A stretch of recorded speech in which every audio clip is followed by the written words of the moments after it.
Hello my beautiful family, welcome back to my channel. আশা করি তোমরা খুব ভালো আছো না, অ্যাজ অলওয়েজ জাস্ট ফাটাফাটি আছো। আচ্ছা, কিছু অতীতের কথা বলি। গত 1.5 থেকে 2 বছর আগে দিদুন দাদু গেছিল মথুরা, বৃন্দাবন, ঋষিকেশ, হরিদ্বার এসব তীর্থস্থানে ঘুরতে।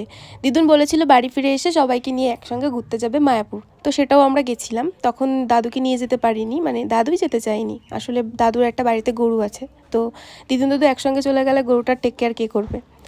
তো আজকে আমরা সেখানেই যাচ্ছি, আমাদের সঙ্গে রেখাও যাচ্ছে, কারণ দাদু বলেছে স্পেশালি রেখাকে যে আয় একসঙ্গে মায়াপুর ঘুরে আসি।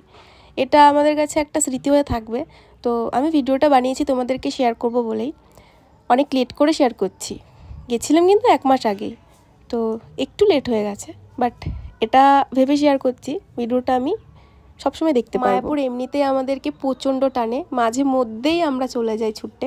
তো দাদু দিদুনের সঙ্গে যাওয়ার একটা আলাদা অনুভূতি, খুব ভালো লেগেছে, যেহেতু আমার দাদু একটা কৃষ্ণ ভক্ত, দিদুনও সঙ্গে, আর আমি তো তাদের থেকে একটু একটু কৃষ্ণ ভক্ত, জানি না কতটা হতে পারছি। সারাদিন আজকে প্রচণ্ড মজা করেছি, কীর্তন করেছি, খিচুড়ি খেয়েছি, তারপর নৃত্য করেছি, আরতি করেছি, খুব ভালোভাবে আজকে দিনটা কাটিয়েছি। আর কিছু ছবিও তোমাদেরকে শেয়ার করলাম।